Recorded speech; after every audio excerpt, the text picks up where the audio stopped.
তো গাইজ এখন বিয়ে পড়ানো হচ্ছে। জোরে বলে শুনতে পাইনি তো, জোরে বলো।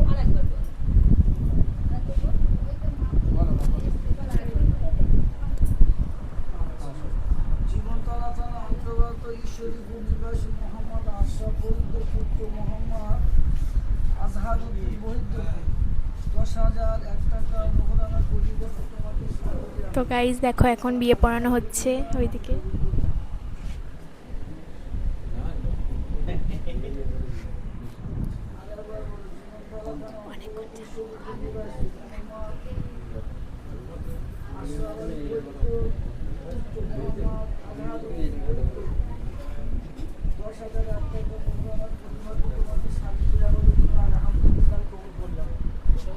রুমালটা সরিয়ে বলো। তোমার শরীর ওখানে মা